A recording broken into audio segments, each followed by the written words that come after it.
kugadzwa kamudzviti mutsva. Nhasi musi wa 1 Julai kuri kugadzwa mudzviti mutsva mudistrict remusurisi. Ndofunga mese garai makatarisa. Musati subscribe izvozvi iko zvino. Don't forget to subscribe nekubaya bhera musakangano ipapo. Tiri pamusangano pekugadzwa kamudzviti mutsva. Vanhu vakamirira kusvika kwa gavana kuti mabasa aenderere mberi akamirirwa muno mudistrict remusurisi. Kusvika kwa gavana vaFrancisca Domaji veprovinsi yeManika panzvimbo iri kuda kuitwa musangano wekugadzwa kamudzviti mutsva. Vatambirwa nemufaro panzvimbo iyoyo nemajaha nevane mitambo dzakasiyana siyana, kusanganisira mitambo yemichongoyo, kusanganisira nevamwe vese vanga varipo vabva mativi mana akasiyana siyana edistrict remusurisi.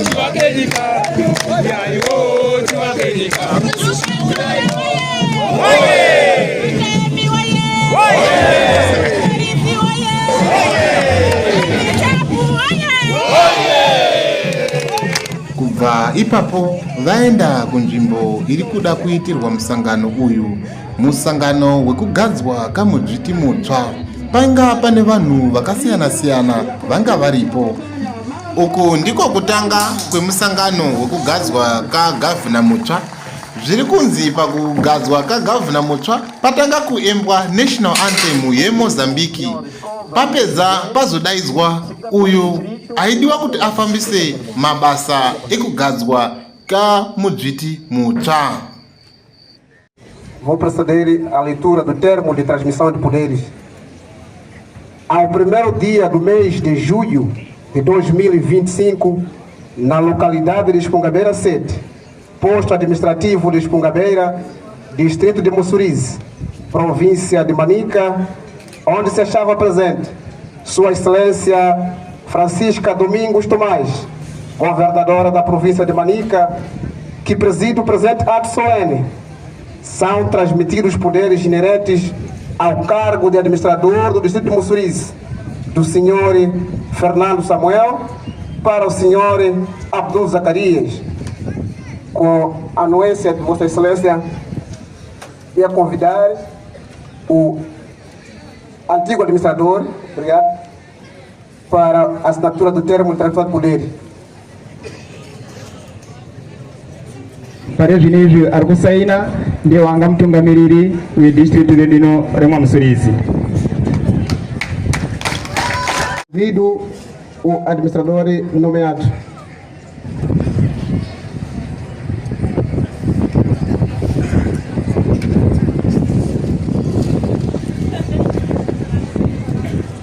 Pamukana uno ingua yakuti administrador wedu ivivi waapo nyamasi ndiye uri kusaina pepa rekuashirawo umambo weutungamiriri wedistrict redu remusurisi zvinezvi uno.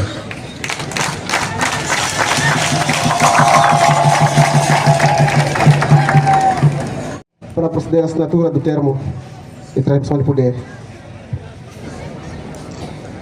Para Vinícius ingua yakuti mambo yedu ya provinsi ya Manika ine agavana ari kusainawo pepa iri rekupa rekuchinjaniswa kezvigaro zvevatungamiriri district redu rino remusurisi. Pakupedzisira zvinezvi uno akuenda kosaina anoiona munyori mukuru wehurumende ino yemusurisi ndiwo ari kunyorawo kusaina kufakadza pane zvese zviri kuitika pazuva ranyamasi rineri. Convido o antigo administrador para devolver os símbolos. Mukana uno inguva yekuti anga mutungamiriri emudistrict remusurisi munomu akuenda koopa izvo zviratidzo zveumambo zvaanga akapuwa kuti ashandise semambo munomu akuzvipetudza.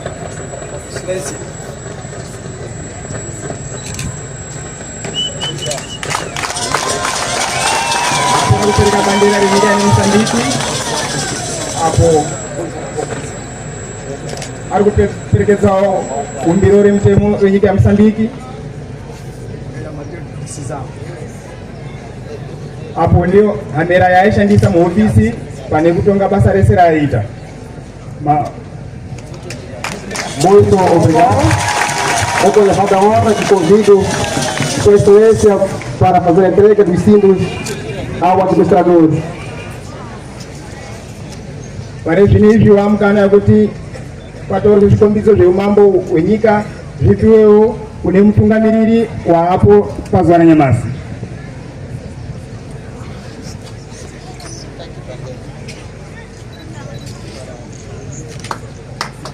Ari kupiwa bandera renyika ine Mozambique ndo raasira apo rinokombidza umambo.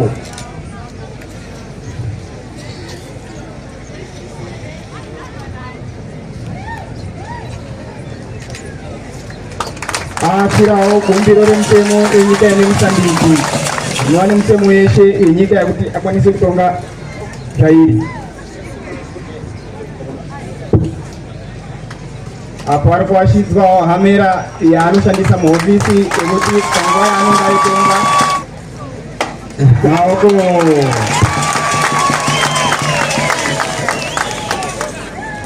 Neste momento, testemunhamos a declaração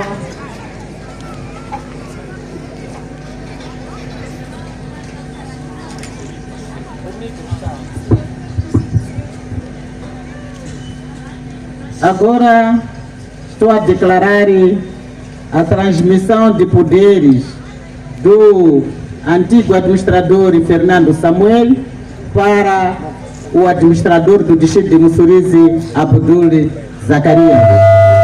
Zvinezvi ari kupa casa kupa umambo kubvisa umambo kuna Fernando Samuel kuendesa kuna Abdul Zacarias anova mutungamiriri weMussurize. Maoko maoko maoko.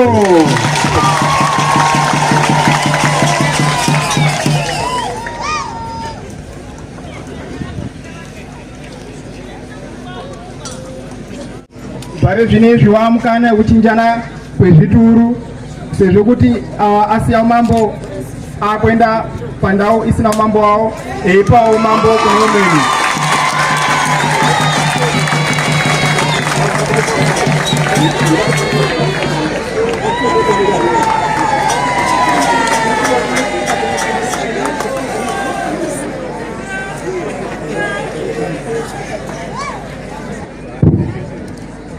Pare zvinezvi tichazwa mashoko achabva kune uwo anga mutungamiriri wedu wedhistrikiti reMussurize.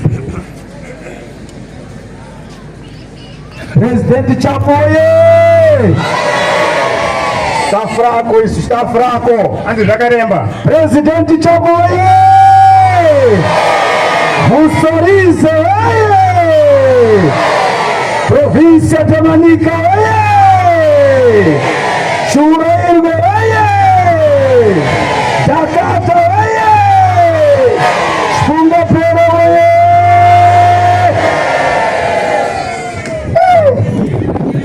Majida yenyu. Muito obrigado. Loda utenda mwari. Tenho a agradecer a Deus. Andizima leketere. Não tenho palavras. Mama, Mãe, ndakapinda muno muna 1999. entrou aqui no distrito quando foi em 1999, Ndanga ndiri teacher. quando professor na altura. Ndozobuda. Depois saiu. Ndakaenda Makosa. Foi para Makosa. Muna 2013. No ano de 2013, Ndiri chefe do posto. como chefe do posto administrativo. Ndozokwidzwaje. Dali subiu mais de escalão. Ndenda Machas. Foi para o distrito de Machaz. Kuita administrador. Como administrador do distrito. Ndazopatika futi. E admirou de novo. Ndodzokeraje kanyi. Quando voltou para casa. Kuita mambo. Como dirigente. Nasi. Hoje, Ndiri kupetuka. está de volta. Pakupetuka kwangu huku. Na minha volta, Andisikutkaba. não tem nenhum medo. Nekuti ndakapetuka kare. Porque voltou há muito tempo. Ndodzokeraje. E voltou de novo. Asinapetuka. Assim eu já volto Então de novo. mwari ngakuruma fazer. Então Deus nos abençoe.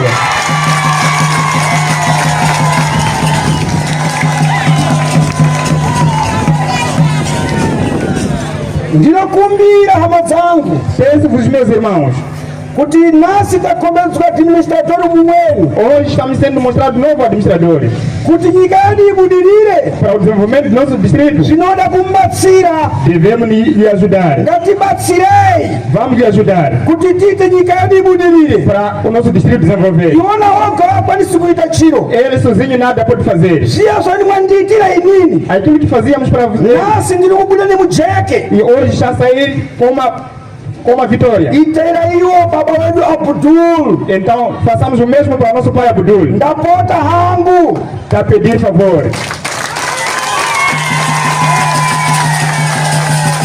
pakupedzisira Para terminar, ndoda kuti madzimambo makandibatsira zvakanaka mwari ndakubatsirei líderes comunitários ajudaram-me bastante. Deus vos abençoe. wana mai wana baba makandiitira zvakanaka mwari ndakubatsirei Pais e mães também fizeram boa coisa. Deus vos abençoe. hurumende ya Frelimo yakandiitira zvakanaka mwari ngaibatsire O governo da Frelimo fez boa coisa também, que o Deus lhe abençoe. mwana mangu Gandija Assim como o nosso primeiro secretário Camada Gandija. saro zvakanaka mwana mangu ai Fique bem, meu filho do meu irmão, meu pai.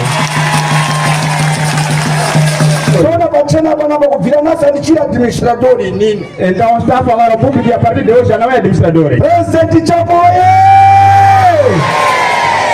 vou mencionar três coisas Acha Thomas Vilotado, mama Abdul como Abdul. não consegui terminar o campo de futebol distrital Azul Panissa kupedza ground de bola de distrito. faz o máximo para terminar E tá aí mas não ia se cutir pele ground de bola. mama Abdul Como Abdul.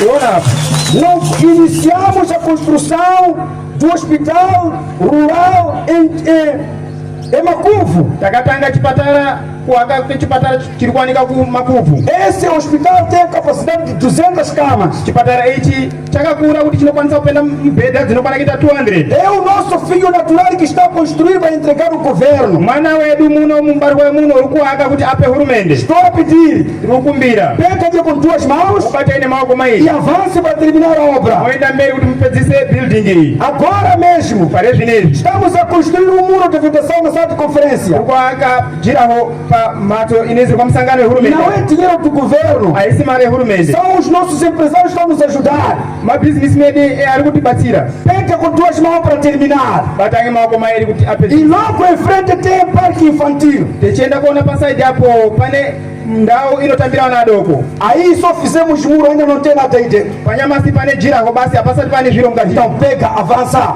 Ndo batai muende nazvo mberi. Moçambique é esse mesmo. Moçambique ndiyo na iyi. Muito obrigado, mamãe. Mashuma mai. Obrigado, professor do Mussurize. Mashuma agare mwamsuri. Obrigado a todos. Mashuma omwese. Meu Deus vos abençoe. Mwari wangu amukomborere. Amém.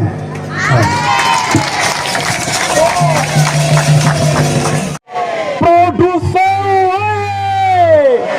Abaixa a fome!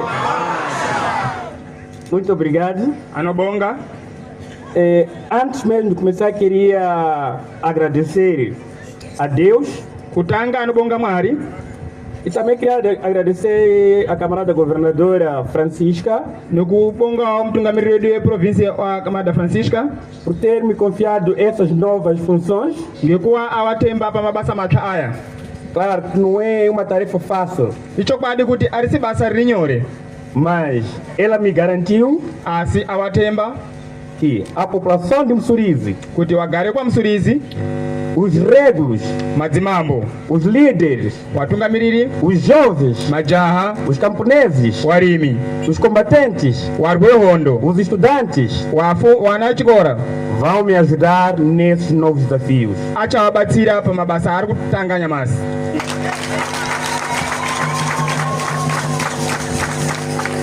Nós queremos também que seja Mussurize aumentar a República de Moçambique. Tiwewo wanhu anokwanisa kuzopawo chikafu munyika ine Msambiki. Então tudo que é comida tem que sair de Mussurize. Wese unozoda chikafu ngaakarakazi kuti chinobva kwa Msurizi. Temos muita produção de animal, Tino zvifuyo zvakawanda muno, então temos que continuar a produzir. todiya kuenderera mberi teifuya. Mas sem querer me alongar, Tisingarebesi mukana. eu vi que outra parte de mim, Aona kuti chidano chimweni chawo vi com a minha cara metade, auya nehope yawo yepasaidi, que é a minha esposa, auya nehafu yawo ehope yawo unova mudzimai wawo, ela também quer pedir ela para poder vos saudar. É aqui onde a gente vai dizer. Anokumbira kuti amuchungamizeo. Magadini, anu musurizi. Munotamba ere. Zita rangu Rosa Zacarias. Este é o nome dela. Vim aqui para ajudar o povo. Auya kunotibatsira nevagari. Vamos trabalhar com irmandade. Ngatishande takabatana paukama. Com muito respeito. Netsika. Vamos nos ajudar em todos os problemas que nós vamos ter aqui. Tinozobatsirana pamatambudziko ese atinozosangana nawo muno. Muito obrigada. Mashuma. Msurizi oye! Oedwe mwa Msurizi ndiye naole pano. Awa ndio mambo wenyewe Msurizi. Muruzizwa naye? Akutipi tiri kubvisa mambo Samueli aita zvakashata aiwa. Nawe kuti system chiraro mu government ndizvo zvinoita. Ini ndandiri muno inini ndakatanga ndini. Handitakatanga azhinji. Saka nezvimwezvo kuita kuti hai Musurizi iwe nezvimweni zvinofungawo wamwana uya. Ngokuti mambo Samueli akaita zvaakafunga echiita echikukudza Musurizi. Azokudza Musurizi. Saka na aya ari kuuya kuzokudzawo Musurizi. Atambire zvakanaka.